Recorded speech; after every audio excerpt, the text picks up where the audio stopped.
Thank you to Mile Hot Sauce for voicing Krillin, Neph Voices for voicing Android 18, Chris the VA for voicing the delivery guy at the end of the video. If I sound sick in this video, then you'll know why. My casting call and the others are in the description. If you want to know why I'm doing auditions for another video, check it out. And don't forget to say the words, algorithm gods keep blessing me. So who are you anyway? His pupil? Yeah, I'm Goku. Does it seem that you like fighting? I like marshmallows. What's that got to do with anything? Well, I'm hungry, and your bald head looks like one. Damn, look at my f***ing forehead! Dragon Ball has a wonderful cast of characters that grew from its inception all the way to today with new shows like Dragon Ball Super and Dragon Ball Heroes. Even with new characters being introduced and some not having their true potential being shown in the canon yet, there's a distinct set of characters that fans would say are a part of the main cast, the main group, the main fighters. And yet, to this day, most of those characters haven't got much of the spotlight because of the strength gap between them and new villains being introduced. Or simply because the story has no use for them and would focus on Goku and Vegeta, with a sprinkle of Beerus or Piccolo or Trunks in there. Even when the Tournament of Power had the opportunity to make characters shine, they often only had like one important scene and then get shelved. Why is this dude Tien smiling like he did something cool? I literally don't know the name of the guy you took out. But let's not focus on Dragon Ball Super for now, since it isn't part of the original story. Let's focus on the first arc all the way to the Majin Buu arc, the Dragon Ball manga. Dragon Ball's first few arcs had new characters being introduced to the main cast, and it kept growing to the point where by the final arc, you start to wonder where some of these characters have been or remnants when they played a key role to the story. Master Roshi was introduced in the first arc as the person Goku wanted to train under, and taught key morals throughout each tournament arc, with his last important fight being against King Piccolo. Yamcha was a desert bandit who turned into an ally that also trained under Roshi, and his last important... should we call it a fight? You know, we'll call it a fight. Was in the Saiyan arc, and well, let's just say his legacy was tainted after that. Tien appears in the 22nd tournament, and his last important fight was in the Saiyan arc against Nappa, dying, and coming back in the Cell arc to stall with his Shinki Koho, and that's the only significant thing he did in that arc. Shoutout was like the one fight in the 22nd tournament, dies, comes back to life, dies again. Why is this guy in the opening? Actual fraud. It seems that all the human fighters in Dragon Ball start to become plot devices or thrown out of the story to focus on others, or because they're simply not strong enough to keep up. Except for one character. The one that was Goku's first rival, the human that survived aliens on the distant planets, the one that still tried to fight in every arc even when he wasn't strong enough, the one that's... yeah, he's that guy. Krillin. I don't think he has a last name. Blazing over, what? You're talking about Krillin? He's gotta be one of the weakest and most insulting characters in Dragon Ball. Look at him, he's short and bald and weak, and he gets his ass kicked in almost every fight. Well, first of all, what you got against short people? Don't diss my 5'1" king like that. Second of all, look at all the other ball people in Dragon Ball. Third of all, Team 4 Star is down the hall and to the left, since I assume that's how you remember Dragon Ball. Either that or you did not watch the show and only Super. I actually did watch the show. Was it only Z? Well, you only need to watch Z, you don't need to watch OG Dragon Ball. I only played the game, so I got the whole story from there. I just watched TikTok clips, to be honest. Oh, and power level videos. Did you know Beerus has a power level of 1 quintillion? Lord help me. Today we'll see if we should put respect on... well, you know his name. Krillin! Krillin! Krillin, that Earth. Just like that Earthling? That Earthling's name!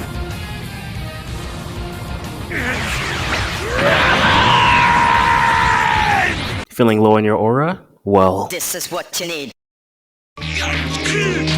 Krillin, Peacekeeper. Let's do it! The right hand of justice. We're here for you, Goku. Just tell us what to do and we'll do it.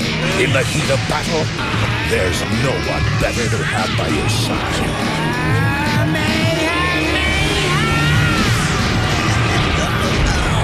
Dragon Ball Z, weekdays at 5:30. Full power, only to love.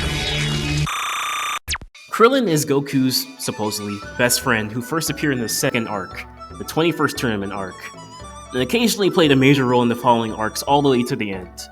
Designed to look like a regular monk, I kinda confused him with Omi from Zao and Showdown as a kid. Okay, I'm not that dumb. I know true Dragon Ball fans know how special Krillin is to the series, but this goes out to the people that don't know, or at least misunderstand him. Krillin appeared as Goku's first rival, which I'll admit probably isn't saying much since Goku throughout most of the OG Dragon Ball was ridiculously stronger than most of his opponents for comedic purposes. If someone was fast, he was just faster. If someone started flexing, he would beat them in one blow. It was just expected that Goku would somehow beat someone. Krillin, while not being as strong as his rival, would rely on his smarts and tricks in order to beat his opponents. Like when he won the search for a rock against Goku by simply stealing it from him and having him look for the fake one. This is heavily important to their training under Master Roshi, as he didn't teach them fighting throughout their 8 months of training, but rather have them improve their mind, body, and soul. Since just being the stronger person in the fight won't guarantee you a win, nor is it the way to train right. For a series that's seen as being martial arts centered, Roshi didn't want them to focus on the fighting aspect of martial arts. Only through thinking about how to manage your body, freeing your soul, and living peacefully is how you become truly strong as a person under the Turtle Hermit way. Krillin aims to use this to his advantage of becoming stronger and to get some bitches around him. Half of Krillin's goal was to get girls to like him for being strong. A truly selfish goal compared to Goku only focusing on being stronger. In a way, Krillin is more like Master Roshi than I thought. You see the way he's filling up on Launch's cheeks? Let me get to this! Krillin learns that martial arts isn't about being strong or getting girls, but about improving your health and enjoying life. If anyone terrorizes others, they must defeat them, because that's the good thing to do. And to learn how to live by the Turtle Hermit way, they must deliver milk, dig up with their bare hands, swim from sharks, and avoid deadly bees. They did all this insane shiznit, and some of y'all in the previous video told me that Yamcha is stronger than Krillin during this arc. Even when Krillin trained for 8 years before, and the payoff for Roshi's training is to show how ridiculously improved Goku and Krillin are. You know what, let me not start debates. This fan base is already too much. Krillin and Goku have completed their training and entered the 21st Tenkaichi Budokai. They both are shocked at how powerful they become compared to everyone else. Even a slight tap could take out a regular human out of the ring. We then encounter Krillin's former schoolmates from Orin Temple, and get a bit more to why Krillin wanted to train with Roshi. He was bullied by his former mates for possibly being weak and ran away from the school to seek a better master. Possibly for selfish reasons like becoming stronger and proving to his mates that they were wrong about him being weak. They insult him again, saying that he has no potential, and the surprising thing about this is that Krillin didn't give up on his goal to become stronger. He went from a regular orange school being bullied to one of the greatest martial artists in the world that seemed strict in who he was going to teach. Of course, Krillin had other ways. This shows Krillin's childish determination to prove that he does have potential. Something Roshi said to him during the training for the tournament. He humbles his mates by showing the power he gained from his training, though Goku had to encourage him to be confident. True friends, don't you think? And after this, they don't get mentioned ever again, so I guess you can say that Krillin moved past them and towards his future of improving himself. Krillin's first match is against Bacterian, a gag character that will literally make you gag because he hasn't showered since he was born. He should be dead by now, but it's fiction. I don't even know if I should make a Discord mod joke since I won't even laugh at it. But to those who would laugh at it, wow, I can't believe there's a Discord mod in Dragon Ball. Krillin nearly loses, but thanks to Goku's thinking, he reminds him that You don't have a nose, remember? Hey, he's right. funny ass moment, I won't lie. To be honest, Krillin really needs to think on his own because Goku has been by his back way too often. If it weren't for him, he would have probably lost at the preliminaries or given up. How do you not know you have a nose? Nerf this. Krillin's next fight is against Jackie Chun. Oh, and by the way, that's Master Roshi in disguise. It's a pretty decent fight showcasing Krillin's results of his training against Roshi. Even Roshi admits he has to put up a fight against him. The first real battle where Krillin has to resort to actually fighting well, rather than pulling off conniving tricks. It's also the first battle in Dragon Ball where the audience can't see two opponents pulling off their attacks because of how fast they are. And believe me, it's not gonna be the last. In classic early Dragon Ball fashion, they have to reenact the scene for everyone too. Yes, they even do rock paper scissors during the attack. Krillin resorts to using a trick to win through using Bulma's underwear, which I assume he did after seeing Jackie Chun fill up on Ranfon? Only question I have is, where did he get those? Like, he just met Bulma a few hours ago, so Krillin, how, when, Why? Alright, whatever. Jackie almost falls out of bounds until he uses the Kamehameha wave. But how? Only Master Roshi knows that move. With no more advice from Goku, Krillin sluggishly tries to attack, only to be knocked out by a chop. This is Krillin's beginning, his failure, his loss, and he has so much more to learn from this. Despite being so strong, so smart, Krillin isn't confident in most situations in this arc, having to rely on Goku's advice and encouragement in attacking when he is out of ideas. Master Roshi disguises himself as Jackie Chun in order to beat Goku and Krillin in the tournament, and teach them a lesson of there will always be someone stronger. Even though I think Goku would still yearn to become stronger than ever, this is still a good lesson to teach because there are examples of Goku underestimating or not expecting someone else to be stronger, like Tao Pai or Mr. Popo. A lesson that continues all the way into Dragon Ball Super. Oh, especially Dragon Ball Super. A lesson that applies to Goku, but also applies much more to Krillin. Krillin throughout the next few years of his life will encounter many strong opponents out of his league. And while Goku is able to overcome most of them, probably because the plot requires it most of the time, Krillin has to resort to using his training to survive, or other noble actions in battle. He does eventually become stronger than the opponents, but never gets to prove it in a rematch against them. He has to constantly face new coming opponents out of his league and test his skills to keep up with these otherworldly foes that are out for blood. Another reason why I love the humans of Dragon Ball, when they know that they're outmatched, they still strive to fight and keep up until they've lost. Yet Krillin knows when to stop fighting and thinks logically. But we'll get back into that later. The Red Ribbon Army arc has Krillin appear in two sections, the first being when he gets to join in the General Blue portion. The gang get into some classic Dragon Ball shenanigans. Why is he filling up on Bulma like that? Actually, never mind. Him and Goku fight this pirate robots, and one of the few times they duel up. Watch Sleeping Princess in Devil's Castle. Then comes General Blue, who Krillin has to fight without Goku. Admittedly, he does get confident and his butt whooped, but I believe he could have pulled off a win since he does start to use techniques like the after image on him. It's just one small thing that Krillin didn't expect. That being, General Blue has the power to freeze people by looking into their eyes. This is the first moment I believe where the antagonist beats up a main character in the cast only for Goku to arrive to save the day. And believe me, it's not gonna be the last time.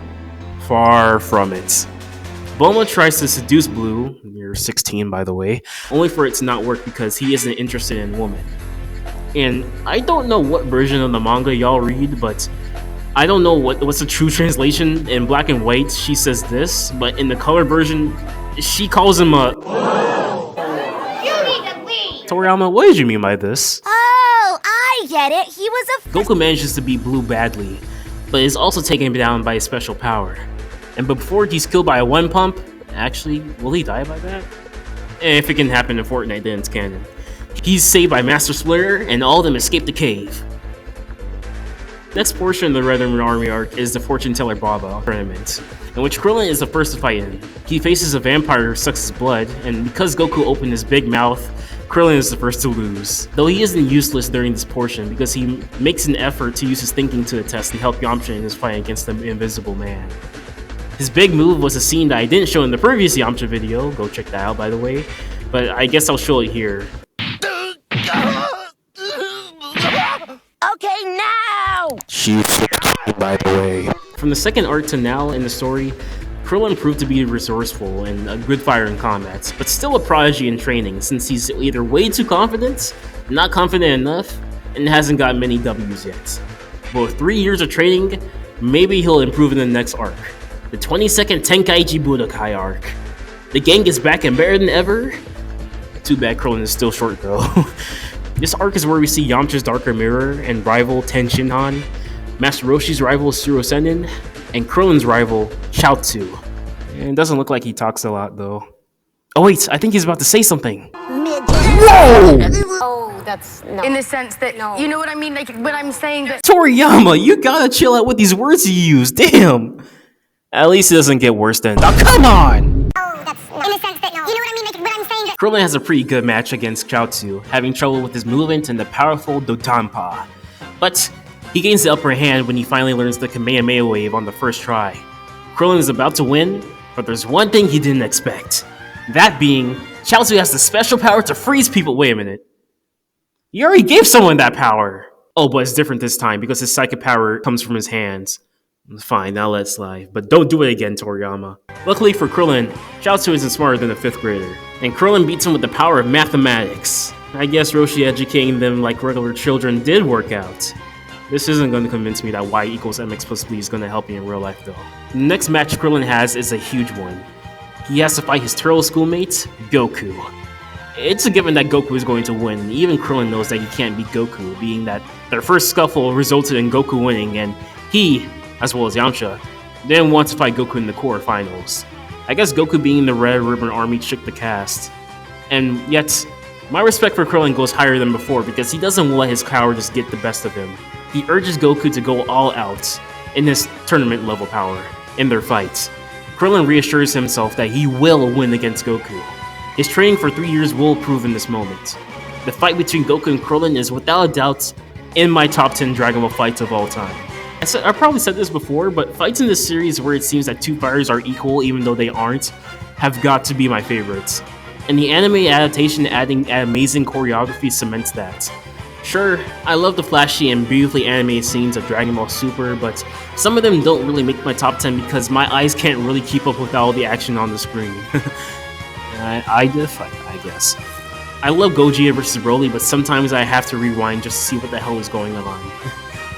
Fights like Piccolo vs. 17, Goku vs. Piccolo Jr., and of course, Goku vs. Krillin are beautifully animated to the point where it captures the flow of martial arts perfectly. You can tell Krillin's doing his best to keep up with the all-invincible Goku. He uses his training to get some hits in. Even the anime encourages that it's hard to root for one side or the other. And playing this version in Japanese with the World Tournament insert song is peak!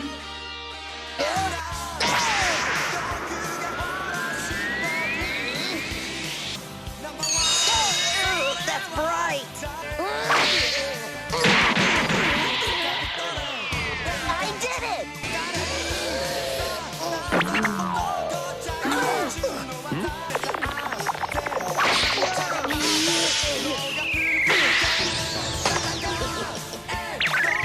When it's clear that Goku not holding back is a major diff against Krillin, he results in using one final trick.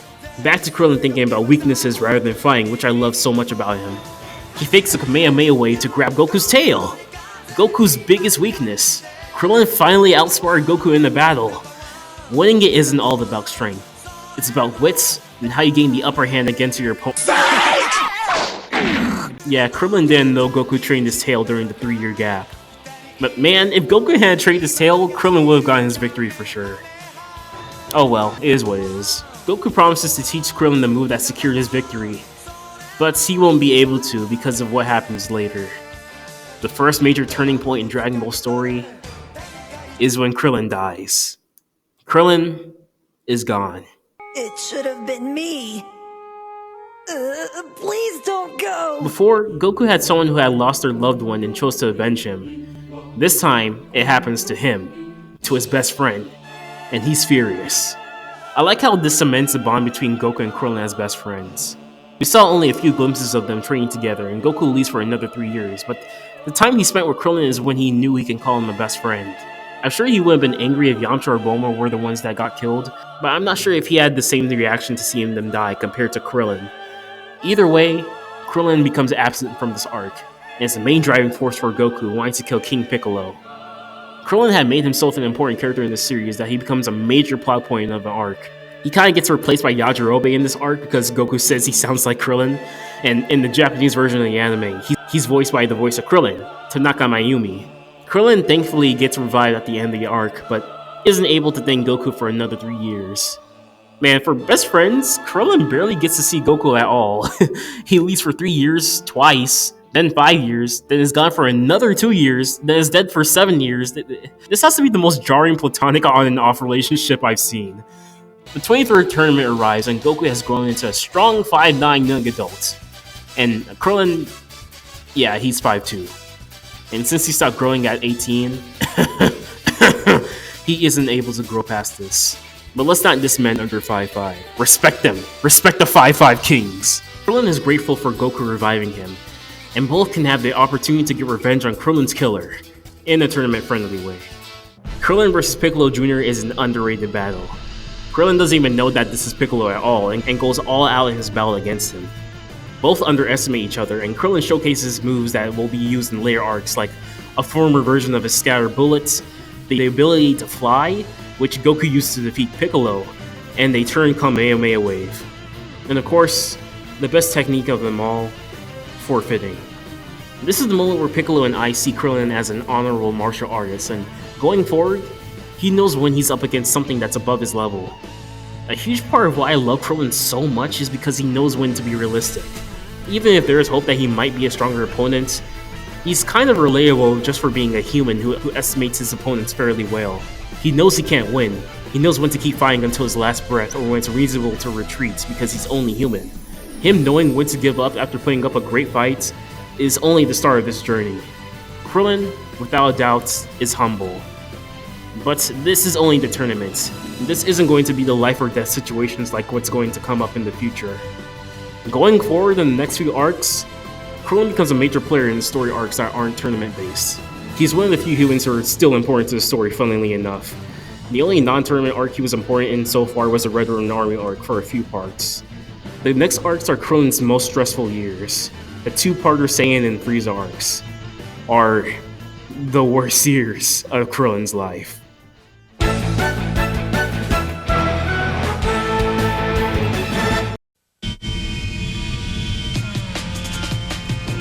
what do you know? A fistful of dollars. Dragon Ball will return in a moment. Ouch! That's too much alcohol! I knew betting on you to beat John Cena was hopeless. I didn't know he was actually invisible! Now we have 2 million zenny down the drain! You can be such a pain sometimes. Actually, honey, can I ask you a question? If it's a stupid question, I'm shaving your hair off. Oh, you better not say anything dumb. Honey, why exactly did you marry me? How was I supposed to know? It was stupid! We've been married for 8 years. You should know better. But I'm serious, look at me! I'm not even 6 feet tall! I haven't been training like the others, and I tend to die a lot! How could someone like you be in love with me? Does it look like I care about height? Well... Your body height, smartass. No. Do you need to train to pay the bills? No. And for someone who's died 3 times, would you die another to protect your family? I guess it was a stupid question. Glad you learned your lesson, sweetie. Oh, one more question. Why don't I call you by your real name? You know there's only one time you can call me Lazuli. When you're oiled up. Order from Macy's. Oh, there's a Valentine's discount. Nobody kills Kakarot while I Back to Dragon Ball Z.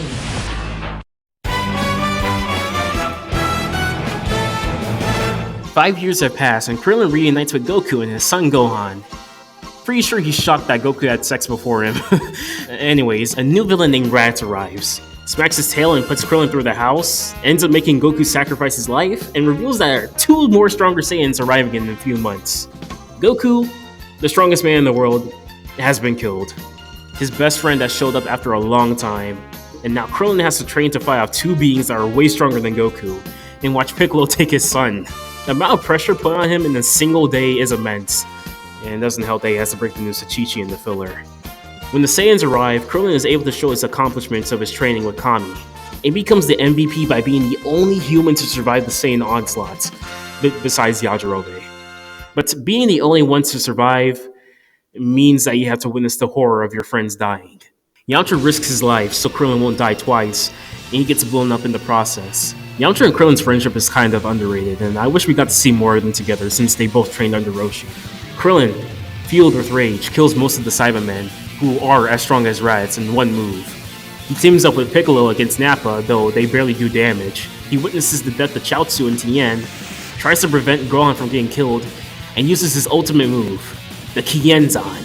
A move so powerful that Toriyama has to make most opponents avoid it because of its ability to cut anything in half. Krillin nearly kills Nappa with one move, if Vegeta hadn't told him to dodge it. And after this, Krillin is immobilized but is able to make it out alive once Goku arrives. The lucky survivor, He decides to leave Vegeta up to Goku, but when Gohan decides to go back and help his father, Krillin has no choice but to follow. He's realistic in thinking that they won't stand a chance against Vegeta, but is motivated by Gohan to follow him. How courageous. Krillin tries to cut off Vegeta's tail, but Vegeta knows that Gohan wasn't alone, and so he dodges it. Krillin is given a chance to hit Vegeta with the Spirit Bomb, but because Yajirobe yelled out loud and Vegeta saw the attack coming, he dodges that too.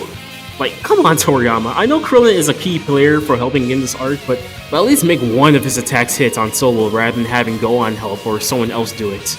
But I digress, since moments like this build up the tension in battle. I just really want Krillin to have his attacks hit without someone interrupting them. The team manages to get Vegeta crushed and nearly incapacitated. And as Vegeta crawls, Krillin picks up Yajirobe's sword, fueled with rage, thinking about the loss of his friends. There's only a slim chance of bringing them back. Krillin has a chance to avenge them until Goku stops him. Goku wants Vegeta to live because of his thirst to get stronger than him, and one day beat him on his own terms. Even Goku is aware of his character flaw, and because Krillin knows that his friend is the strongest out of all the heroes, with the highest potential to beat Vegeta, he begrudgingly lets Vegeta go. Goku didn't even say he spared Vegeta because of his potential to be good or because he was suffering. He just did it to beat him in the rematch. And for Krillin to just accept such a bogus plea really shows how much of a good friend he is for listening to and trusting Goku. But sadly for Krillin, listening to Goku and letting Vegeta live would only make things get more traumatic for him. The Namek Saga is the second half of the story bunch, and honestly, these two arcs can be seen as the Gohan, Piccolo, and Krillin show, with the side of Goku and Vegeta.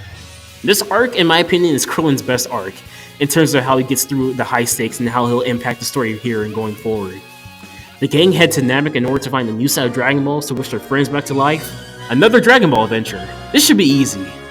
Except Vegeta is here to take the Dragon Balls for himself. The man that Krillin could have killed to avenge his comrades is here to ruin Krillin's wish to bring his comrades back to life. But Krillin isn't going to let him get immortality so easily. In this situation, it's do or die, and he isn't letting this chance go.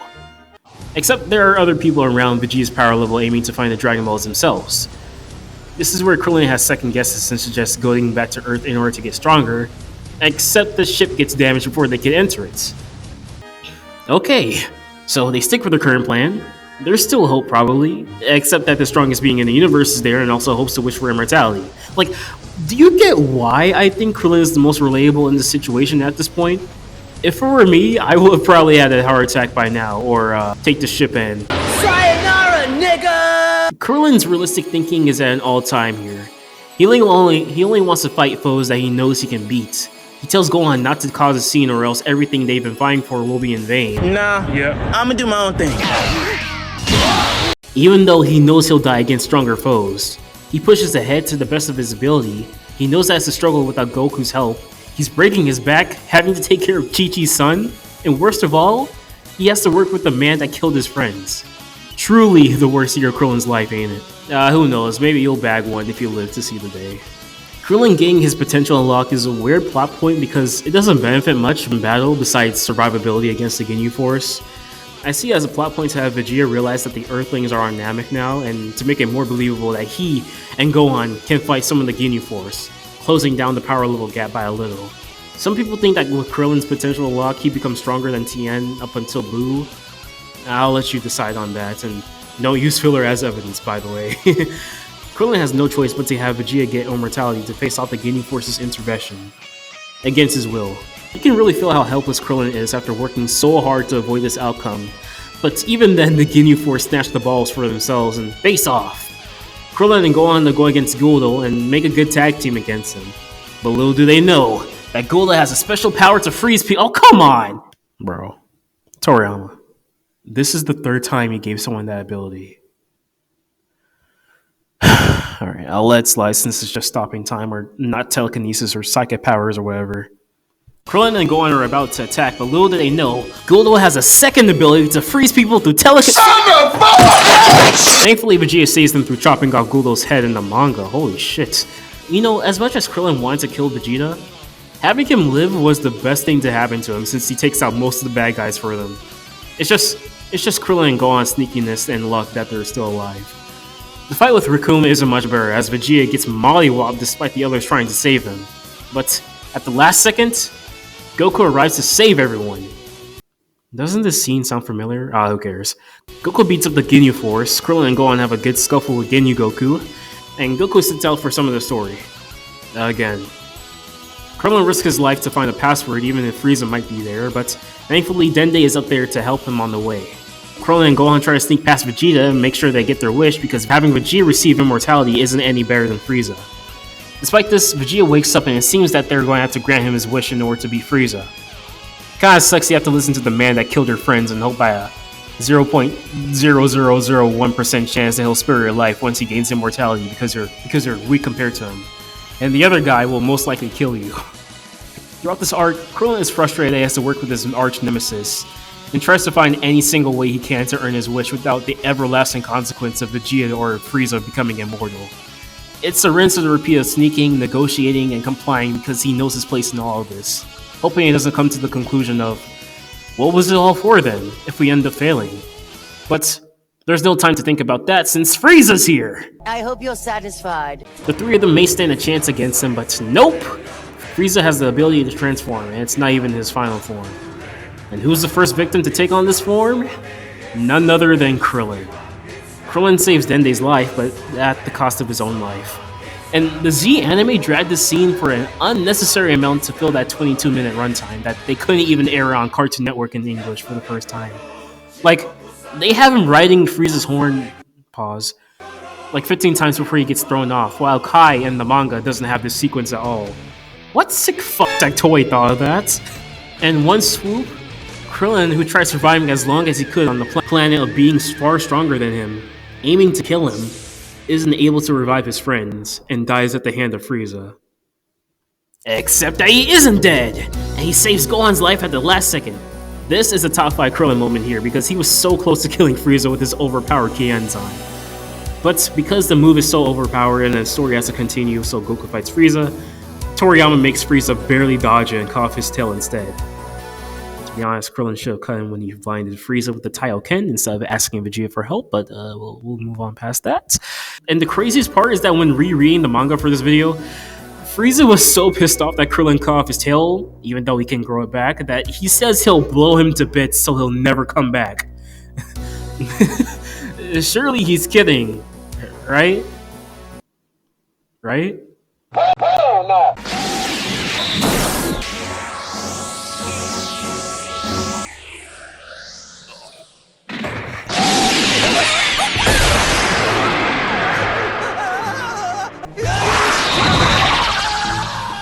Please, no! No, Frieza! Don't do it! Goku!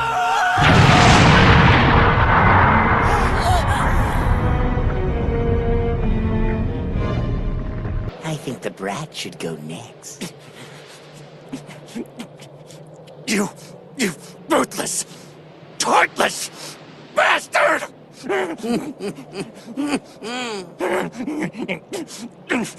In one swoop, Piccolo is injured, and Krillin dies. We talked about Goku and Krillin's friendship before, but think about what's going through his head right now. The man that survived the Saiyans and risked his life on Namek is killed, when he didn't even have the chance to fight against Frieza. Frieza held no shame and no remorse. And it makes me so frustrated that death in Dragon Ball nowadays doesn't matter at all. The reason Goku loses it here is because death mattered. It's a huge stake. The Grand Elder died, so there's no way of using Purunga. This is Krillin's second death, and he can't be brought back to life with Shenron. And with the man who he considered his best friend gone for good, Goku loses it. Tien and Yamcha can come back, but Krillin? No, he's gone. Krillin is one of the most important characters of this arc, and the catalyst for how Dragon Ball's story changes going forward. The biggest reason for this being that he helps Goku turn into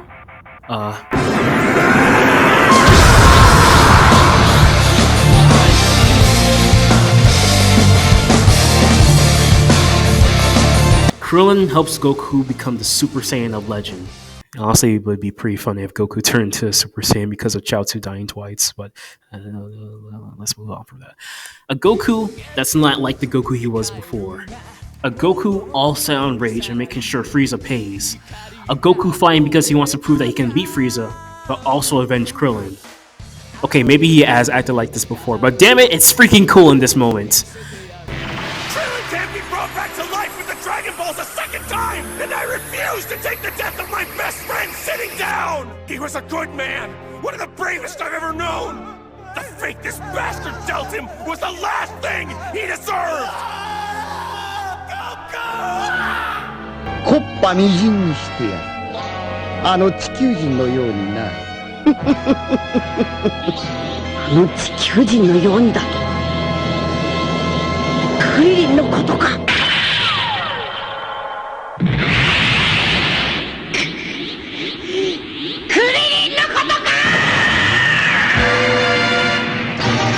In honor of Krillin risking his life, Goku absolutely humiliated Frieza by overpowering him.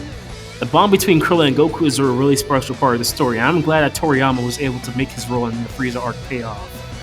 It'd honestly be crazy if the story of Dragon Ball ended here with Goku finally becoming a Super Saiyan, and Krillin not being able to come back to life.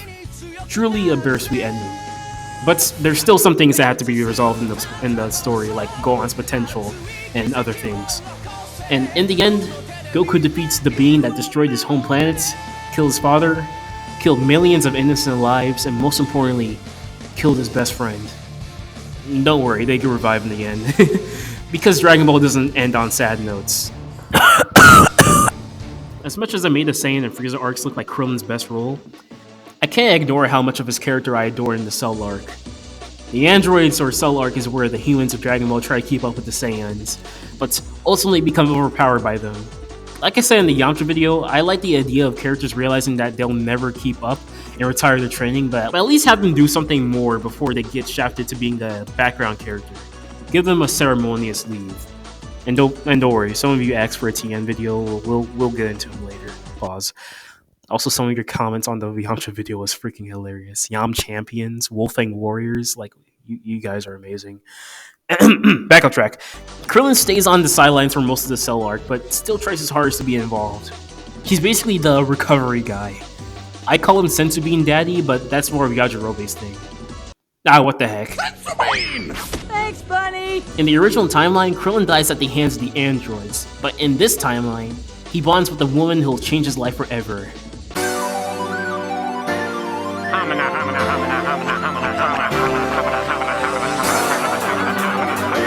Instead of killing the main cast, they leave them alive and answer to Krillin that killing Goku is what they're programmed to do. It's all a game to them. Android 18 kisses Krillin and leaves. Oh boy, I know a lot of y'all don't like Krillin in this arc because of what he did for this chick. Man, if I defend the Yamcha dying to the Cybermen thing, I'll sure defend Krillin destroying the remotes. Though, just like the former, I will list cons and problems of Krillin's decision because my name's Blazing Aura, not Glazing Aura. So let's skip to it. When Krillin gets on the island, he approaches 18, struggling to use the remote to deactivate her for good. He then thinks about when she kissed him, and decides to destroy the remote to have them run away from Cell. Unfortunately, Vegeta allows Cell to capture 18 to everyone's frustration, and Krillin loses 18 either way. Also for story purposes, because Cell had to be perfect so the plot can continue.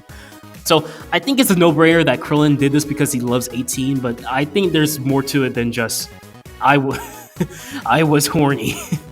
Multiple times throughout this arc before this moment, Krillin ponders if the androids are actually evil at all, hoping that they do have good in them.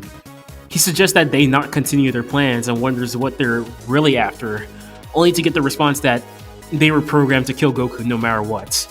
I have no doubt that Krillin would kill the androids if this was Future Trunks' timeline because they are clearly sadistic over there, but 18 most likely wouldn't have acted friendly there and killed them on sight. But in this timeline, the androids don't kill the main cast. They simply knock them out for getting in their way. And Krillin isn't motivated to take their lives away. Even when 16 asks for help, Trunks rejects his offer, but Krillin complies because he genuinely thinks the androids aren't evil. And he does the same when Vegeta wants to destroy her, but he replies that she's a human. So obviously he does destroy the remotes not only because he loves 18, but because she's a regular human being. He also thinks 17 is a human too, so he wouldn't kill him either. Both are truly good human beings inside. It's not in Krillin's character to kill someone who hasn't proved themselves to be evil. The only time we do see this is when he has the option to kill Vegeta, and he does go for it because he genuinely thinks that Vegeta is evil, and he proved it by killing many innocent people and his friends too. But 18 here hasn't proved that she's evil because she hasn't killed anyone or done anything evil. And so because he doesn't want to take a life that he considers innocent, it's not the Turtle School way, Krillin doesn't deactivate 18. And I don't hate him in this situation because it's in his character to do something risky and virtuous like this, and it's his major character flaw that comes into play with the plot at this time. He thinks all the androids, not just 18, are good. But this doesn't mean that I thought his decision was 100% okay. He risked many lives for letting 18 live, but at the same time, he didn't know Vegeta wanted Cell to reach his perfection. Plus, he didn't know if 18 was still going to kill Goku. She did change her mind, but you still have 16 who was programmed to kill Goku no matter what. I know my dad was mad at Krillin when he saw this episode.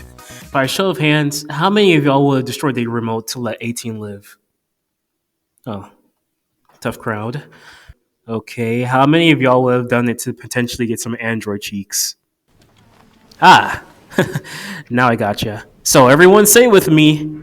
Can I get to the dance? At the end of the arc, Krillin decides to turn 17 and 18 into humans, but when it doesn't work, he decides to get rid of the bombs in the chest. A bit weird that he thought they were a couple and not twins. I mean, come on, look at them. But with this action Krillin took, he secured the bag and those cheeks. Guys, if you be like Krillin, maybe one day you'll get a baddie like him. Now for the Buu arc. Just like most characters, Krillin doesn't get to do much. The only human that's really important is Mr. Satan. Another reason to hate the Buu arc. Oh yeah, I'm gonna make this a running joke on the channel, even when it's obvious that I like the Buu arc. Krillin has a good fight with some Tuppy, he stays on the sidelines, the anime filler has him try to fend off Super Buu, while the manga has the characters die off screen. Another reason to hate the Buu. And that's pretty much it for Krillin in the story. In the Yamcha video, I think I implied that most of the human characters don't get a good send-off, but Krillin actually does. He has a wife, a kid, and aims to protect his family. The selfish thing he wanted to get in the first place was for girls to like him, get a girlfriend, and become even stronger. And he does. He gets what he wants in the end. Krillin has stayed in relevancy even towards Dragon Ball Super. He appears in every Dragon Ball movie except for Fusion Reborn, though I don't like how they abuse him for gags sometimes. Him getting peed on in Dead Zone, running from a machine gun in The World's Strongest, bitch slapped by his Lord Slug, bitch blocked by a robot. The 7th movie hates him in general. He gets wrecked by Broly. I'm not watching by Broly. And the filler has him getting humiliated, though he does score a baddie. Which, Krillin, ain't it odd that you chose someone that looks like Bulma with bigger breasts, is a dim-witted bimbo, and chases the next guy she likes, and you ended up naming your daughter after her? Krillin, you lost all your respect for me. But to be honest, I would have folded too. Let me get to the abs! Yeah, someone that totally must have loved bagging on Krillin if he gets abused in the filler this much. As for Dragon Ball Super, Krillin fights in the Resurrection arc as a cop and in the main fight. I bet he got whiplash when he saw Frieza again. I know that ain't who I think it is. He gets a cool episode where he tries to fight the people that killed him. A very weird episode where 18 shames him for taking damage to a bullet. Rarely how. And he fights a Super Saiyan Blue Goku. Oh my god, Super is so stupid. And he finally fights in the Tournament of Power with Frieza. I know that ain't who I think it is. But Krillin gets shafted after one fight just to become the first person out of the team and to become the narrator of the whole arc. You have no idea how much I was disappointed in Super for taking out my favorite character like this, especially after hyping him up. And I think the newer movies are a great segue into the last topic. You know, seeing as how the Dragon Ball community has grown over the years and expanded, I thought that certain stigmas that were present in the fandom before were gone, but oh boy was I wrong. Some of the comments on the Yamcha video kinda proved it.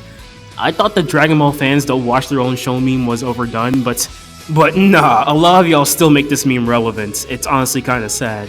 And not just that, but undermining many characters, calling them weak or pushovers, kinda annoys me because of how much they actually do in the series. The newer Dragon Ball movies make some jokes towards Krillin, which I understand he's a gag character, but most of the gags in the series weren't him being weak. It almost feels kind of meta with how the new movies are aware of what some people think of Krillin. He's the funny small dude that gets his ass kicked a lot. Wow. Which is true about him, but I don't want that to be a flanderized or exaggerated part of his character now because of what casuals or some hardcore fans think of him. Like when 18 calls Krillin cool in Resurrection F, that's supposed to be a sweet moment between them. But I already know a lot of people laughed at that scene because they were like, "Lol, she called Krillin cool. Lol, he's a weakling," or something like that.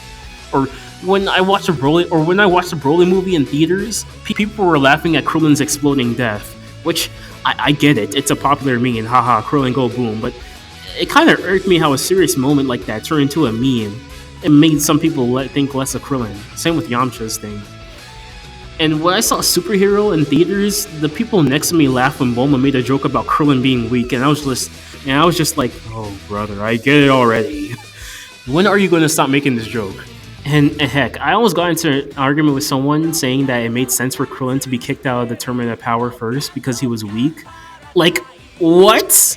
What? Man, this character has gone through so much in the fan base. People still make jokes that he dies a lot when two of the deaths were important to the story. One was literally when everyone died and the others are non-canon. Heck, Chaozu died as many times as Krillin. If you count Hit killing Goku, then he's died 3 times. He's the only human that tries to keep up with the main cast and is relevant yet still gets ridiculed. Like, to the ones that know how much of an important character Krillin is and respect for all the things he's done in the series, I salute you. I hope this video opens up some people's eyes to my 5'2" king. Subscribe for the algorithm gods, and it also motivates me to make more videos. Notification bell, comments, and keep that aura blazing.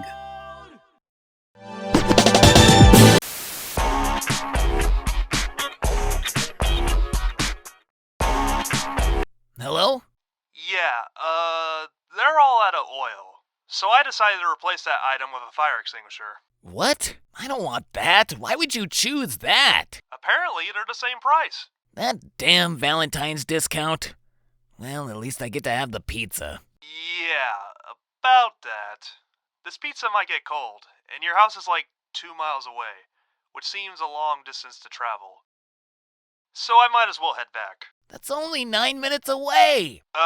You don't pay my gas, mister. Don't tell me you accepted an order on low fuel. You know, this pizza's looking mad good. Let me eat it for you while it's hot. Oh, don't you dare think about it. What do the kids say these days? Phantom tax? Don't forget to tip me, bitch.